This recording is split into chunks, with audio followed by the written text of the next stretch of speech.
They are among us. They are here and will take us over. No wall can stop them. No defense force can defeat them. And certainly no non-existent monsters from the depths of the earth can save us. There is only Monarch. And if you suspect someone you know of being one of them, please report to your local cleansing facility located in the basements of your local post offices. This is sounding very strange. I don't know who these they keep talking about are. Look, guys, I don't care what Monarch does to me, but you have to go to patreon.com/evacstation. For less than a cost of your team of super fighting mutants to defend the Earth, you can actually support this show. And maybe get these Monarch assholes off her back. Excuse me. Again, that's patreon.com/evacstation, please. Please hurry.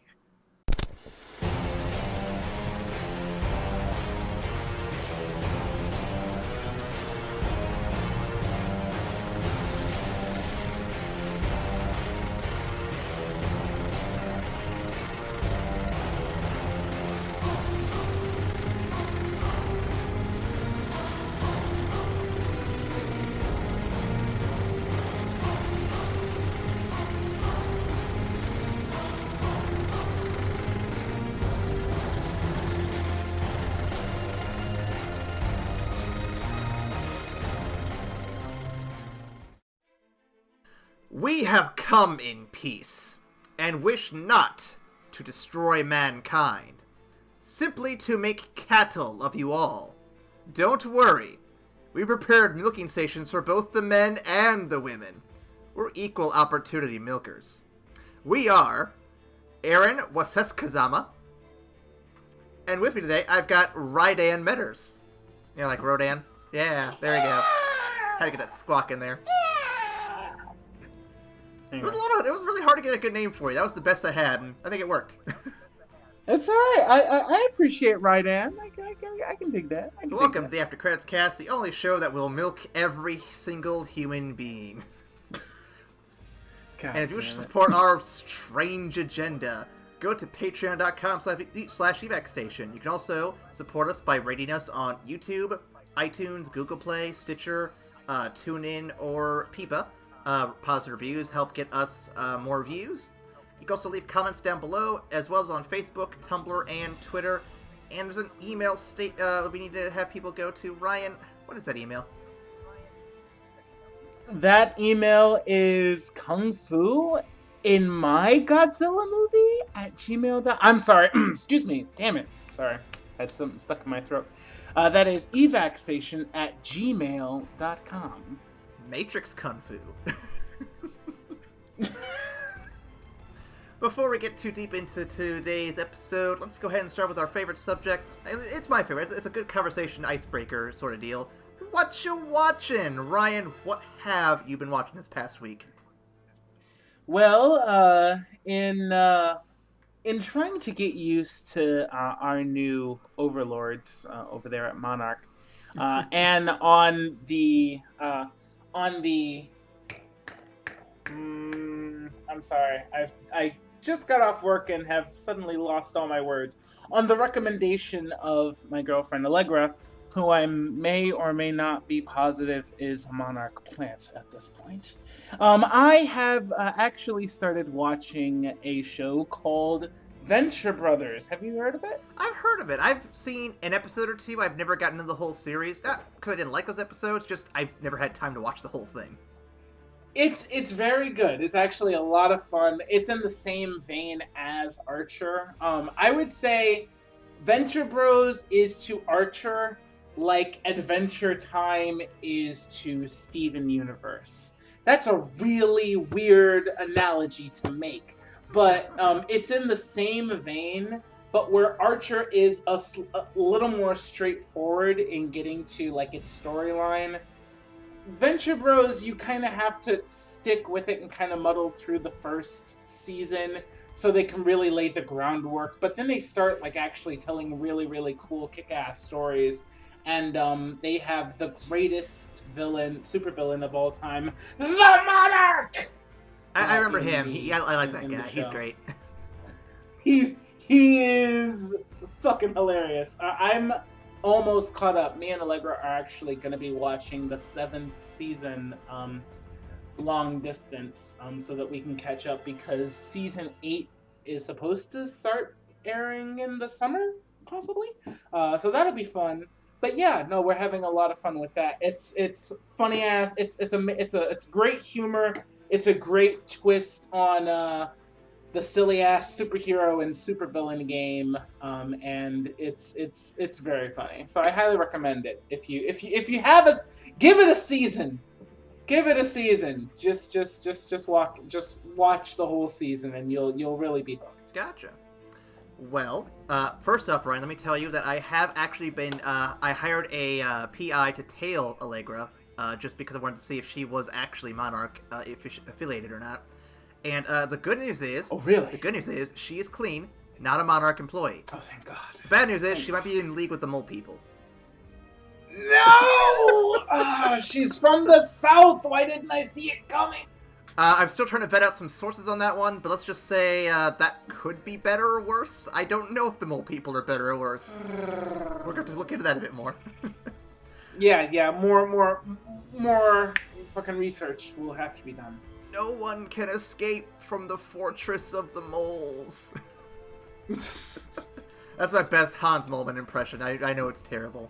Anyway, my week this week, haven't been watching too much. I've actually been doing a lot of job applications, but what I did manage to do was get caught up on the latest season of Bob's Burgers. And I think it was back when we were doing the Marvel season, actually, when I brought up Bob's Burgers the first time, how I started to get into it. So here I am now in the latest season, and I just watched probably my favorite episode last night when we were eating dinner. So I'm going to talk about it now. Luis becomes the principal of the school for a day, and it is just such a... I love Louise so much. She is like... Louise is such a great character. She's a child I want to have, but also know that if I had that child, I will be pulling my hair out day after day. Oh, no. Like, Louise is the child I love hearing about, but if I actually had to parent Louise, I would probably just throw myself off the bridge. But I kind of respect that character a lot, though, because, like, she carries herself so well, and, like, just there's so many good stories around her character, like... Oh yeah, like she's such a great character, and when she grows up, she will want for nothing, because if the world ends, she'll eat people to survive, and I'll be proud of her because that's my baby girl. But goddamn, that's gonna take a lot. I feel like of all the Bob's Burgers characters, when these kids grow up, she will be the one who actually succeeds and gets somewhere in life. I think the other kids are gonna like struggle like their parents did, but I think Louise is going to be the wild card that's going to pull it off, and I hope to God there's like the finale where we see their future, we actually can confirm that she did something with her life, because she's just so talented and cool, and I just really want to see where that goes to. She has such a force of personality. Yeah, no, like there will be nothing that will stop Louise as soon as she grows up.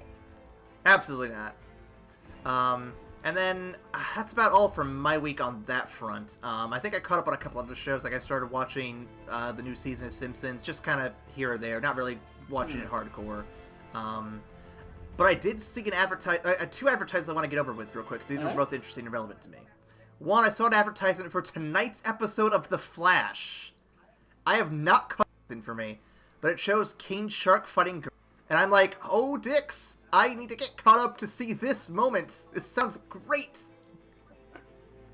Man, like, I have to be honest, I haven't seen any of this season. And it's really, it makes me sad because this is the season where Barry and Iris get to be parents unexpectedly, because their daughter, who's also a speedster, fucking broke the one rule and went back in time to change the timeline, so they have to like actually deal with their kid way before they actually have a kid, and it all shapes up to be a really, really good season. I just haven't taken the time to start watching it yet. No, I hear you. I'm a season or 2 behind, actually, so I'm hoping to get on that soon. I think worst case, I'll start over from the beginning and have Amanda watch it with me, because I don't think she's seen it at all, but I'm not going to force that on her. Yeah, I might wait till Allegra actually moves here to pitch that idea. Yeah. Because she likes DC, so... Oh, yeah. And Flash is, like, one of the best parts of DC. I know I'm being biased, but come on. Yeah, no, Flash is really good. He's fun. Like, He's fun. like the WB, the CW's Flash. Wow, I almost called it the WB. That's how old I am. Shit. No, but the CW's Flash is really well done. It's one of their best properties, and I'm glad they haven't fucked it up too hard. Mm-hmm. And then this past week, I know that we're going to be timing ourselves a little bit, but, you know, bear with us, everybody. They had a new Direct from Nintendo, Generation 8 Direct, and, man, I'm excited for the new generation of Pokemon. It looks... Yep. I already know what my starter is probably going to be. Yeah? If the starter's final evolutions and the I will probably go the rabbit, but if the final form of that monkey is a gorilla, I'm totally going monkey. Dude, I've got so many fucking gorilla names I've been waiting for this day on. I have no idea yet. Are you gonna name him Grodd just for the fuck of it?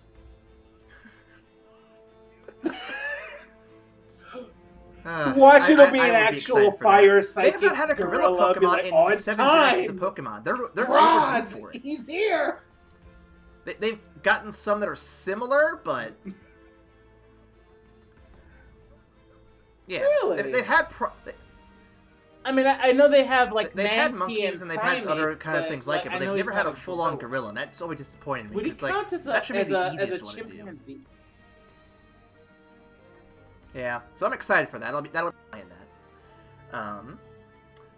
Ryan, have you seen the stars yet? Yeah, Have you made up your mind which one you want to pick?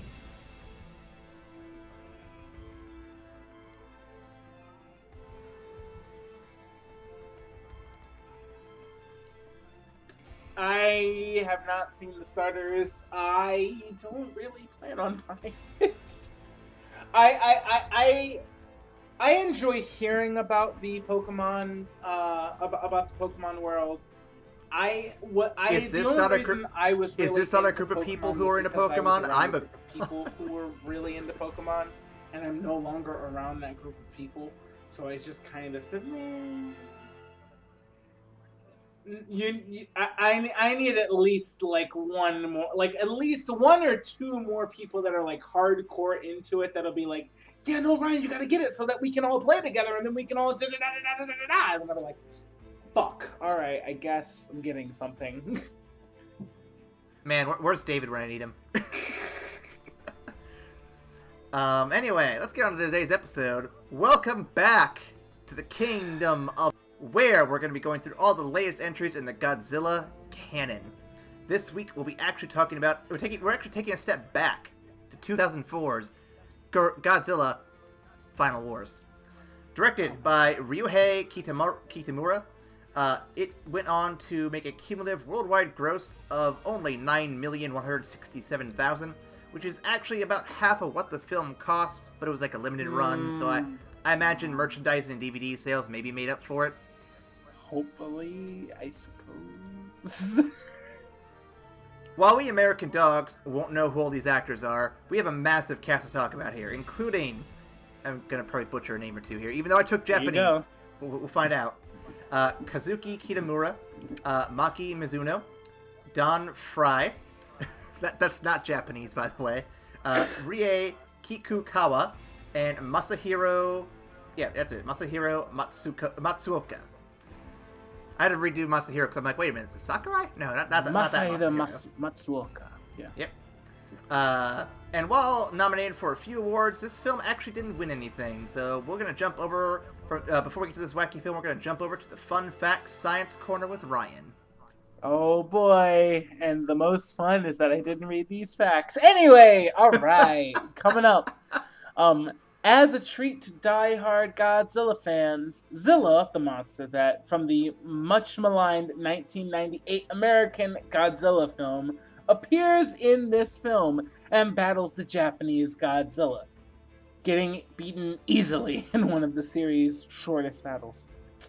the former American Godzilla is one of the former American Godzilla is called Zilla in this film because, according to former series producer and head of Toho Shogo Tokiyama, the 1998 movie took the god out of Godzilla, through its portrayal of the monster.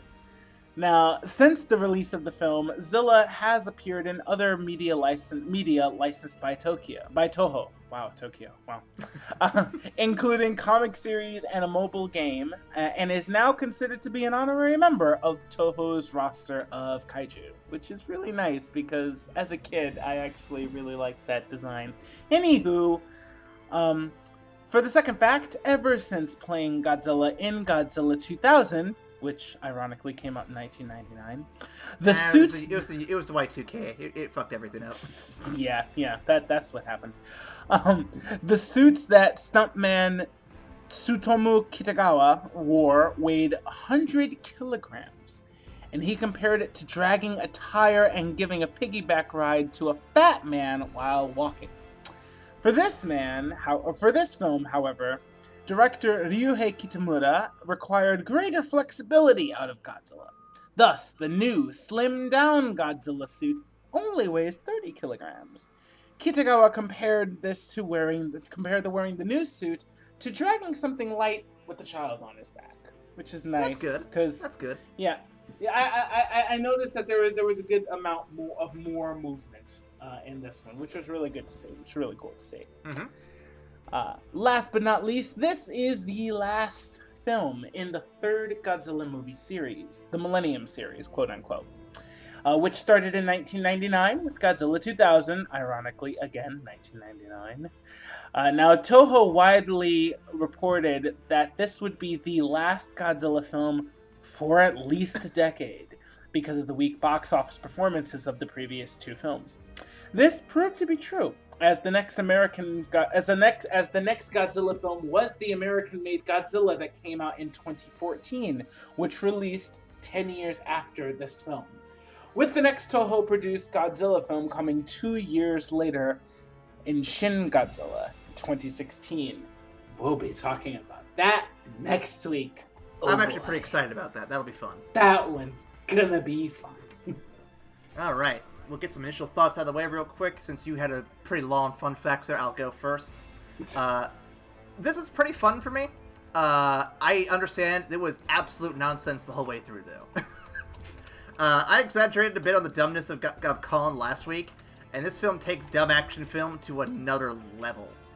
Like, another level of dumb. But again, I had fun with it.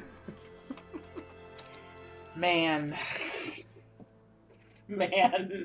So I have a feeling that this really was a joy to like old school Godzilla fans. I am not one of those fans. I was not amazingly thrilled with this movie. I'm gonna keep it 100 with you, Aaron. I kind of fell asleep during this movie because it's just. It's weird. We're going to get to it after you do the synopsis, but in a nutshell, there was too much human involvement in this movie. I would have much rather just seen Godzilla fuck around with people as opposed to an American with a really big-ass mustache and a silver katana fighting leather-clad people. I don't know what the fuck just happened, but it's fine. I don't know. I was cool with Stalin and his katana. That was cool. Are you ready for a synopsis, Ryan? I am ready. Let's go. All right. Before we begin, I want to clear something up with our sponsor, Monarch. But when I went to the agent and he looked up the script, he just gave me a dirty look, spit in my face, and handed this paper back to me. Said to sound like the ravings of a madman. So, I don't think there's any censorship this week, so here we go. Hey! At least they don't believe us. Fuck it. Yep, I wouldn't believe this either, if I'm being honest. Our film begins in 1954, where the first Godzilla shows up. And is trapped in the ice by Japanese military in Antarctica. We then get some much-needed exposition explaining years have gone by. Japan set up an Earth Defense Force to handle the natural disasters and the monsters that appear throughout the years. They even have a mutant division they recruited for the biggest threats, and they kind of fight like those people from the Matrix in the style of the Power Rangers. They're kind of fun. They're a little fun. The film's token white guy, Douglas Gordon, wrecks the new EDF ship battling a dragon CGI monster, and gets suspended until the world is in danger once again. Our film more closely follows the events surrounding Shinichi Ozaki, who guards a biologist, Miyuki, to study a mummified monster. They are somehow teleported to a strange island to talk to two fairies who tell them that that this monster they're studying is called a Gigan. Or Gigan. I can't remember how they pronounce it in the movie. I think it's Gigan. I think that's right, yeah. Which was defeated by Mothra centuries ago. They warn a plot is going to happen soon, and Ozaki will have no choice but to make a choice. Oh wait, no, he'll have a choice to make. I guess that's sort of the same thing. Sure enough, a plot happens when aliens invade called the Zillions. That's totally not gonna sound obvious. They use their technology to summon monsters from previous Godzilla films to attack Earth, but come pretending to be saviors. Though their deception is quickly revealed through the combination of DNA and a dog, with a peaceful takeover out of the question, the Zillion leader is usurped by a boy band and his underlings, who are a combination of Albert Wesker and the Matrix agents and a little bit of X-Men. Kind of a nice little blend, like a cocktail. Now X-Men, I get it. I see what you did there, yeah. Now led by the self-titled controller Planet X, which, come on, could you just give yourself a real name? He states their mission is to take over Earth and use humans as food, as a food source. He uses mental powers to make the other mutants of the Defense Force bend to his will, and then he unleashes monsters back onto the world to subjugate the human race. I have some problems with this plan. We'll get back to that. Ozaki, with the help of Miyuki and Captain Gordon, returned to Antarctica to release Godzilla, who is still a little mad about the whole imprisoning thing. I mean, I'd be too. What did Godzilla really do, even? He takes his anger out on a Gigan, before giving chase to our heroes on a world tour to fight the other monsters, including Reptar, Gigasonic, Sauron, Mutant Furby, Mr. Pinchy, and many more. This eventually gets back to Tokyo, where they fight the Zillions. The controller unleashes his ultimate secret weapon, Monster X, because of course he calls it that. Alongside another Gigan, Mothra joins the fight to aid Godzilla, and the overgrown meme defeats the cyborg dinosaur once and for all. On the mothership, Ozaki is revealed to be half human and half mutant, which is why he could resist the control of the controller, among other reasons. Fighting happens among the human cast while the humans defeat and escape the controller's self-destruct sequence. Monster X digivolves to his final form, the dreaded King Ghidorah. Godzilla struggles to defeat his old-time foe, but manages to remove the Hydra's heads with relative ease. And they said they come back twice as much. He then sets sights on revenging the humans. A human kaiju Mexican standoff happens with Godzilla's son, Manila, before the two remaining monsters go back to sea to bring this 50-year franchise to a 10-year hiatus. So Ryan, that's a movie. What'd you think? Actually, wait, before I get into it, I want to ask my first question, Ryan. How does it feel to come back to a predominantly Japanese film after weeks of not having done those? It's been a year since we started Ghibli Fest. You know, I feel like there's about a sea's worth of distance between Studio Ghibli and Godzilla Final Wars. I mean, so I would say this is still better than The Cat Returns.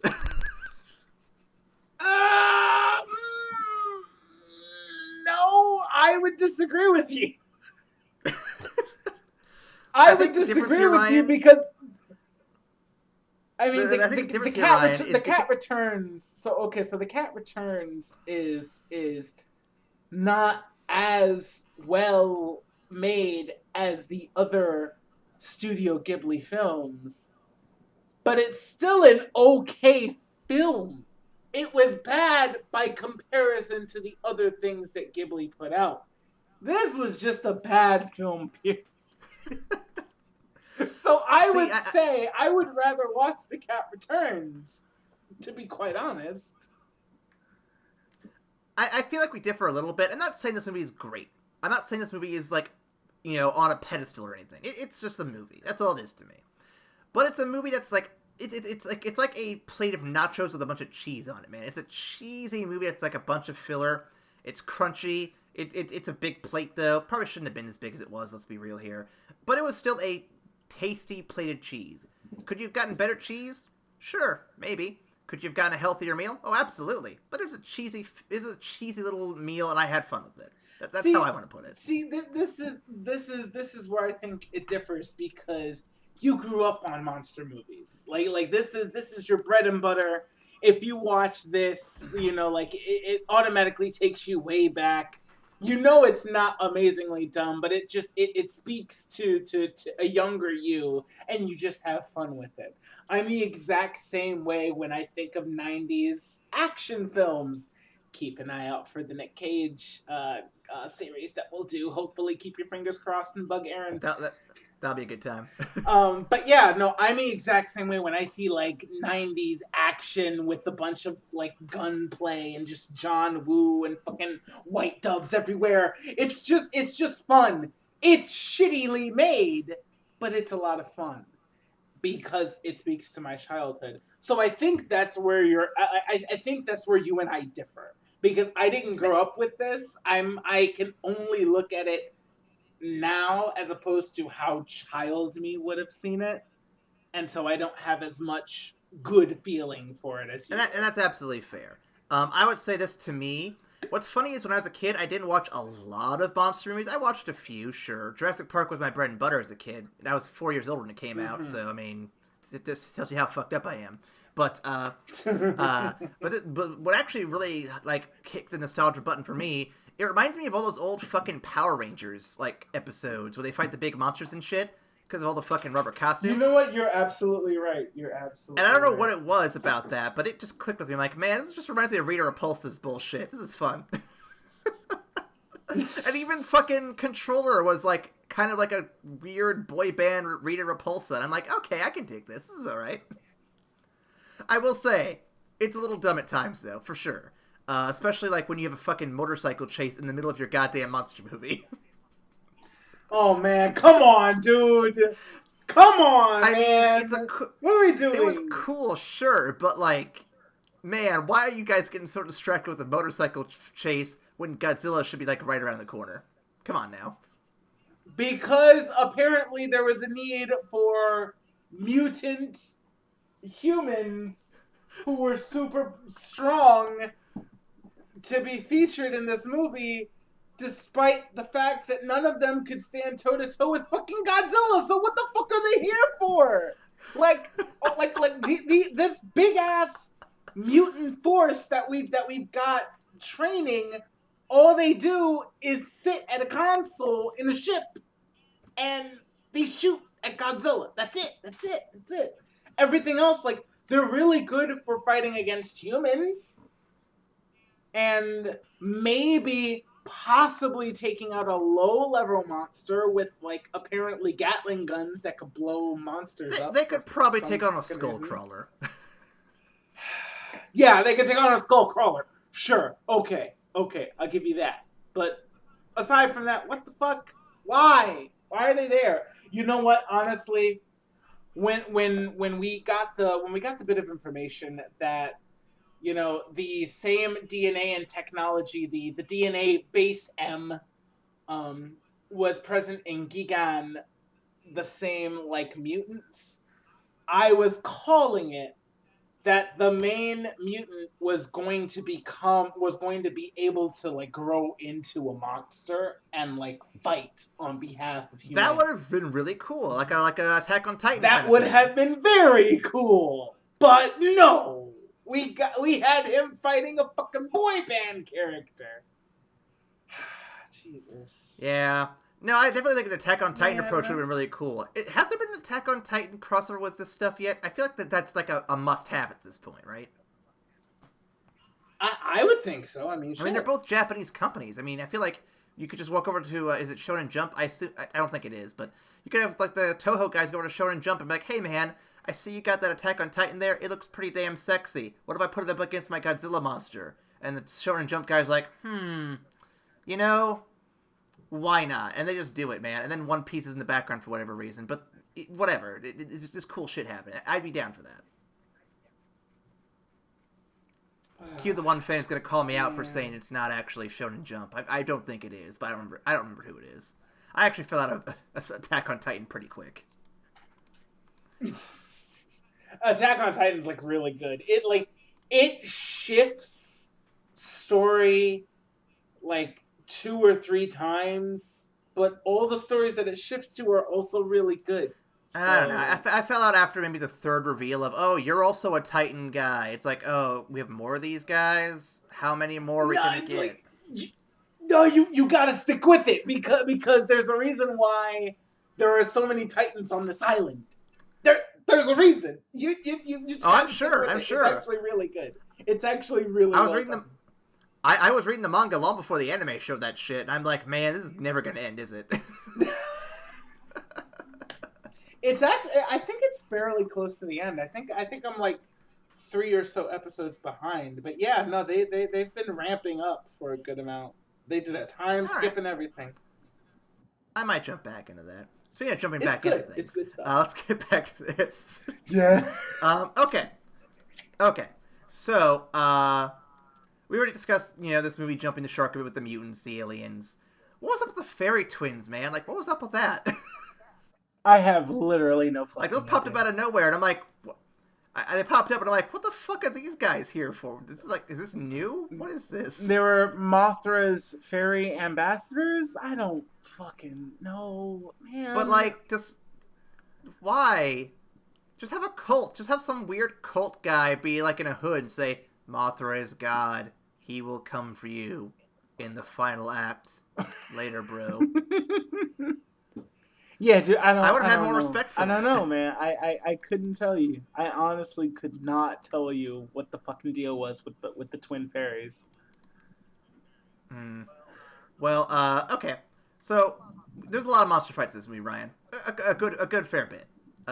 From like all of the Godzilla canon, you don't see every monster he's fought, but you see a fair bit. So I think some of them are actually some of the more popular ones too, from back in his like first era of movies.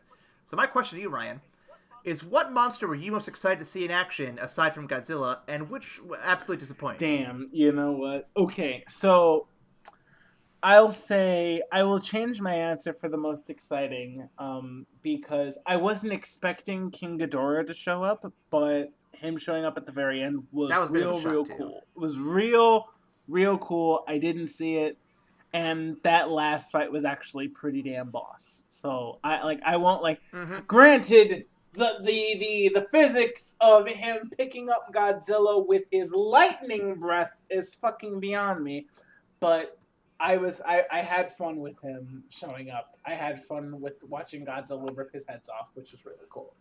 The one that was most disappointing was my first pick for the one that I was most excited to see, and that's because it's the American Godzilla. Because when I saw him in the movie, I was like, yes! Alright! He looks really cool! I fucking remember that shit! It's really good. And then he got kind of awful stomped, man. It wasn't even a contest.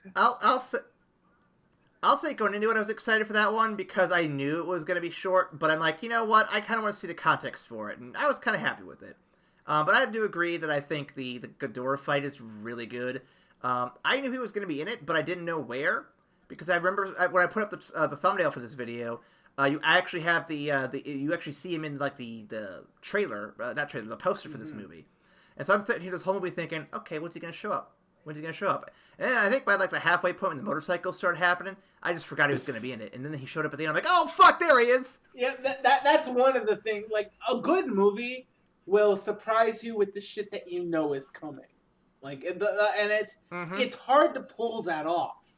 But if you can, it actually makes for a really, really good reveal. So the fact that it was able to do that for you was really good, and it speaks to a good level of filmmaking there. But yeah, Absolutely. no, I think Ghidorah was really the creme de la creme, and they saved the best for last there. It's really cool. And then for my most disappointing, I'm gonna say was maybe the mutant Furby monster during that 3-way monster fight. The weird. I don't know what it is, man. I don't know what that monster is, but like, it's just such a weird looking Furby mutant thing. I'm like, no, you shouldn't be fighting this Godzilla. Where's the giant mantis? He was cool. Yeah. I don't know. But you're right. Now that I think about it, you're right. It does harken to all the fucking the Power Ranger Megazord fights. Why the fuck didn't they just have the mutant team have fucking Megazord? I'm sorry. That might be a copyright issue. I don't know. Yeah, it's probably. It would have gotten too Sentai at that point, I think. Dude, Godzilla vs. Power Rangers would be pretty sick, though. I'd be down. Oh, that would be redonkulous. Yes, 100%. Hey, guys. Fucking Toho and Bandai, get on that shit. Let's do it. Pay us money and we'll help you out. We got it down. Hey, I can wear a fucking monster suit. Shit, let's go. I can direct 5 idiots in pajamas to go fight a big dude in a suit. We get Bryan Cranston back to play Zordon. That'd be great. Oh my god. So he should play Zordon and also the human that saw Godzilla coming. Can we just double bill? Please. Yes, let's do it all. Can Bryan Cranston just be all the humans in the movie? Is that cool? Can we do that? Oh man, that'd be like fucking Eddie Murphy in Professor, Nutty Professor, but we have Bryan Cranston instead. 100%. I'm down for it. He's a good enough actor. I think he could pull it off. Oh yeah, I have no doubt. All right, Ryan. Is this the first time you've seen Godzilla in full like rubber suit, or have you seen like any rubber suit Godzilla before? This is the first full old school Godzilla movie that I've seen. Okay. I've seen the clips, I've seen references to like old school Godzilla, I know the roots where it comes from, but I haven't sat down and actually watched one of the old school Godzilla movies ever. That's fair. So yeah, this is my first bit. Which it kind of already spilled out that I wasn't going to dig it, because I feel like this was like a greatest hits film for all of the old school Godzilla movies. So like me as a neophyte to like the old school Godzilla stuff, I kind of it was already primed for me not to dig it, because it was speaking to like established fans at this point. You know what I mean? Yeah, I hear you. I'll say as much. I don't oppose the rubber suit. I think that it definitely is good for this style of film. Yeah. I think that the CGI Legendary picture is better for what they're trying to do, but this suit works fine, actually very well for this. I think it's practical versus CGI, and I think it really does depend on the tone of movie you're going for, because if you compare this to what's the one we saw, Shin Godzilla, or even the Legendary Godzilla, both those use CGI a bit more, or a lot more, and they tell a very different kind of Godzilla story. Yes. And here, I think it would have been very impractical to do it any other way. I think the way they did it is very fine. I would almost be interested to see how they would do like a hybrid of the two. Like if they could do like a Jurassic Park style like mash of CGI, animatronics, and maybe rubber suits if they need to, and just see how that turns out. I don't know if it's doable, but I'd be interested in seeing if they could do it. I wonder if half of the fucking like $18 million budget actually went towards the CGI American Godzilla, because I feel like that's the only one they couldn't get away with a rubber suit. Maybe. like that one was straight up CGI rendered, and I was like, yeah, American Godzilla, that's really cool. But yeah, there was no guy walking around like American Godzilla. There was no dude like that. So Well, they're outfit, but yeah, there was going to be an actual like suit. So yeah, I know what you mean. Okay, so there's a point in the movie that I thought was really bad, and I know you're going to agree with me too. What the fuck was up with that dog? that's You have DNA evidence. You have enough evidence to show that that guy ain't real. Why are we going on this long rant about a dog? Why's the thing? because normal people aren't going to be pulled by DNA evidence. They're going to want to see something like something tangible, something that like hits to home. This motherfucker didn't recognize his dog. Every normal person will be like, that motherfucker's not human. Every pet owner can pick out their pet in a group of similar looking pets, like, in 3 seconds. This dude couldn't figure out that wasn't his dog? Nah, he's But, dead. like, you have the DNA evidence to prove it. Just shoot him and he'll turn to his alien form. It's like, oh, hey, it's really not him after all. I also don't think that they knew about the whole reverting to alien Probably form not. thing until in the middle of it, because it was only during the actual, like, broadcast that the mutants and fucking Colonel Stalin actually got into that fight and showed, hey, if you shoot them, they revert. So they're like, fuck it, we're going to shoot them on live TV. Let's do this. Jerry Springer can kiss my ass. I'm killing aliens on live TV. Man, that's such a weird scene there. Okay. So, did this movie throw you off when there were characters who spoke English in your Japanese movie? Yeah. Like, I want to know how... Not... not as much as next week's movie. Damn it. Fair enough. We'll get into that next week. But no, I want to actually call out to... I'm sorry, but yeah, no. I want to call it to fans real quick, though, because I know there's non-English speakers out there who listen to English movies and will sometimes break into a French line or Spanish line or something in the movie. What's it like seeing your movie... what's it like seeing a movie that's not from your language and then your language pops up in it? I'm just very curious what everyone's thoughts are on that one. That's just a really interesting topic to me. I don't know why, but I latched onto it pretty quick. Yeah, no. I mean, hey, we are, like, we at evacstation are highbrow enough to have linguistic conversations. If you want to bring up a linguistic point, please comment below. We'll be sure to respond to you. Get into a good intelligent conversation. So I want to just talk about my experience with this movie real quick, because I have a unique experience, Ryan. So I watched it in two places. The first was I watched the first hour on a DVD I rented from a local place, because we were out at the store, and I'm like, hey, they have it here. Let's go ahead and just rent it for $1 or $2, and I'll just watch it that way. And the first hour was perfectly fine, but then it started skipping a bunch. And I looked at it, and the disc seemed fine, but I guess there was like a scratch on or something, making it so I couldn't watch it without it skipping like 2 or 3 scenes at a time. So I had to switch over to the link I sent you for like the streamed version. And what's funny is, on the DVD, I could have it set to English audio or Japanese audio. I had Japanese after a few minutes because the dubbed voices were really weird. So I had Japanese on. The guy who spoke English, like the Stalin, he still spoke English, which I'm like, okay, that's fine. I can live with that. And you had subtitles for everything except the English lines, which was fucking weird. Like, why are you not having everything subtitled? Like every other movie does, but whatever. So that's fine. So I turned over to the stream version, and not only were the subtitles not quite working, well, so the subtitles worked for the Japanese guy still, but now the guy who spoke English is only speaking Japanese, and it's dubbed over him. Not only that, though... Wait! Not only that, but there are no subtitles for his Japanese, so I have no idea what the fuck he's saying anymore. Wait! What? So the second half of the movie, Colonel Stalin, I have no idea what he's talking about ever again. Oh my god! You didn't miss much, man. You didn't miss much. I know, but like he had a cool badass line with that said, because it sounds like it might have been cool. It really wasn't. I'm still scratching my fucking head over how he ended up with the TV anchor, but that will be beyond me. Sure, fucking way. That was just a fun, weird experience I had. I had Shin Godzilla rented too, but I didn't watch that because I looked at the disc after seeing this one messed up, and that one looked way worse. I'm like, yep, I'm gonna stream that one too because fuck this movie store. Ooh, no.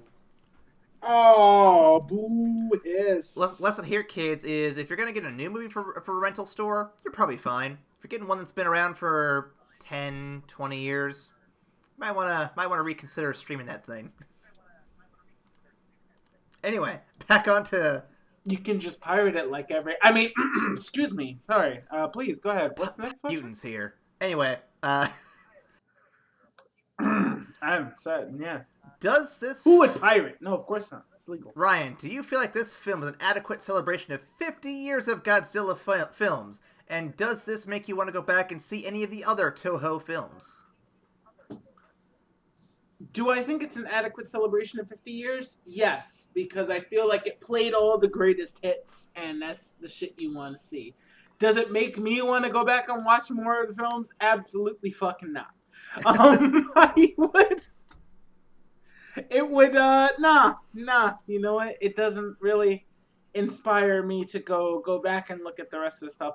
And it makes sense because, you know, like, a greatest hits doesn't really inspire you to go look at every single album that came out. A greatest hits is marketed towards the people that have been with you for the past 50 years. And they're like, you remember this guy? You remember this guy? Godzilla's going to fight all of these dudes in rapid succession because it's a lot of fun. And then you're going to get to see this guy fight the leader of a boy band while Godzilla fights Ghidorah. And that's going to be great. And it's going to be a great time for people who are fans of the series. But for newcomers, it's not for us. It's not for us, and that's okay. You know, like, not everything isn't for everybody. So I definitely feel like this movie was definitely marketed towards the people who have been watching Godzilla for the longest time.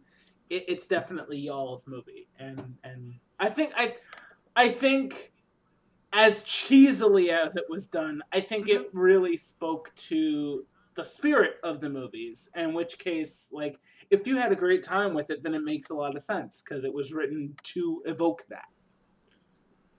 I've seen a lot of lists ranking these movies, and Godzilla Final Wars, I've seen it up in the middle of the pack, and I've seen it near the top of the pack. I've very rarely seen it near the bottom, so that is a testament to something, I think.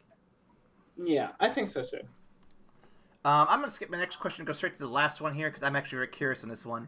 Ryan, the controller's plan was to take over the world and use the humans as food.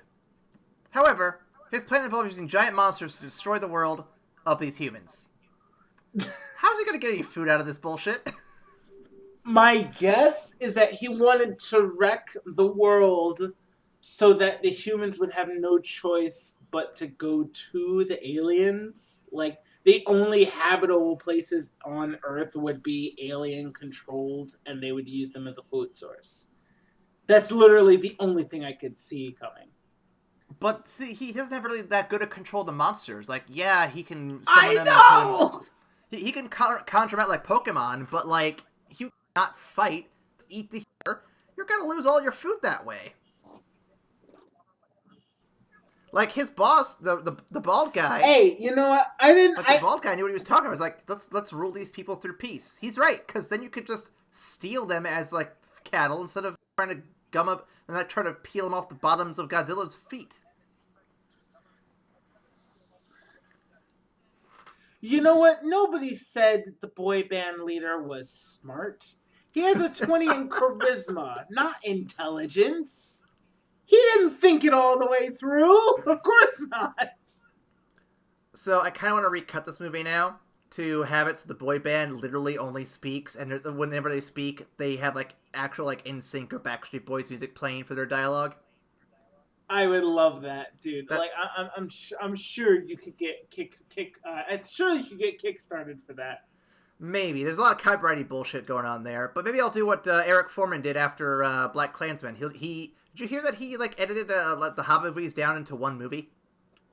What? Yeah, he said that the role of playing the Grand Mage or whatever of the clan stressed him out so much that he needed to relax, and the way he did it was by supercutting all 3 Hobbit movies into one film. Oh my god, Topher fucking Grace. Yup. I read that the other day, and I'm like, man, that is so cool. I wish I had time to do that shit. I mean, shit. That was an Oscar-winning film. You know he made money off that shit. So yeah. All right. Well, that is it for the discussion, I believe. Unless Ryan, has anything you wanted to add to it? No. All right, we'll take a quick second here to remind you all of the mailbag. You can go to Facebook, Tumblr, or Twitter to leave comments down below. You can also leave comments on the actual video itself if you're on YouTube. I believe Patreon you can leave comments as well. And I'm sure you can reach out to us on other platforms as well. But if not, there's links down below for our social media platforms and our email. Ryan, what is that email? That is Japanese Kung Fu bye at gmail. I'm sorry. Sorry. Excuse me. That's actually evacstation at gmail.com. Oops, did it again. God damn it, Ed! You can't be funnier than me when I do the bit. Shit, come on, man. It's follow up. I'm rolling with you. It's a yes and. It's yes and. I love it. I'm gonna do a quick round of monster triv. Oh god. Cue the music.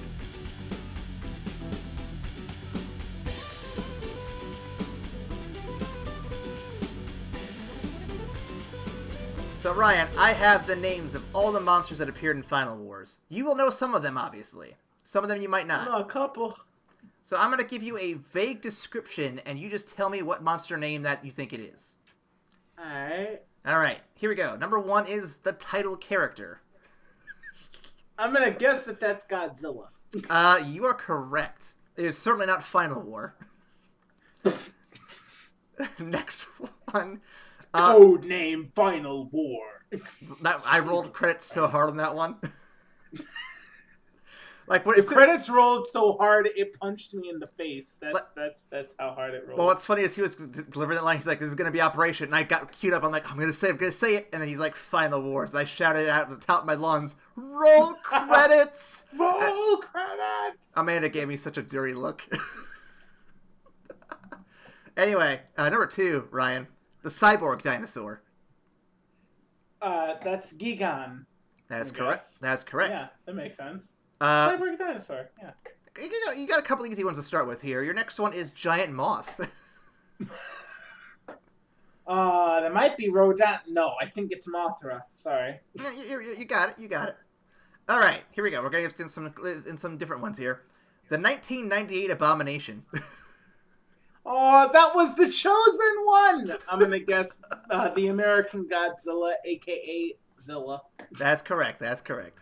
What the next one is? The 1967 Abomination. I have no idea. Oh, what the fuck is that? That would be Manila. Manila? Yeah, the little baby Godzilla. Oh, the baby Yep. Godzilla. Okay. Actually, what's funny is when I was reading this, apparently like 3 or 4 of these guys first appeared in Baby Godzilla's first movie, which is hilarious. Next up. Yeah, no, I remember seeing Baby Godzilla. I just didn't know his name, but I've seen him in like clips of other ones. I knew Godzilla had a son. Yep, it's like a kind of. He like instead of breathing like atomic flame breath, he breathes like a ring. Yep. That like goes around things and then destroys them, right? I think so. I don't follow Manila quite so much because, well, it's a little weird. Next up, the pterosaur. That's Rodan. That's correct. Next, I've got Gigasonic. Yes. Man, I don't even know what the fuck. I feel like they said them in the movie, and I was just asleep. I mean, I just did not pay attention, so I have no idea who that would be was. the spiky dinosaur known as I'm gonna mispronounce this. Angurius, I believe is what his name was. Angurius? Anguirus. Anguirus, I believe, or Angurus. Anguirus? Anguirus? Maybe. That's not. Is he very angry? You know what, Toho? Can we just level for a minute here? Fucking name your monsters better names. This name is terrible. Like, you can't market this name. Okay. Rodon, you can mark it. Mothra, you can mark it. Anguirus? I mean, it sounds like a car name. Come on now. Not even a good car. Like the Homer. The new Chevy Anguirus. Okay, it does actually sound like a car name. Fuck. Yeah. Alright, Ryan, what is the name of Big Evil Furby?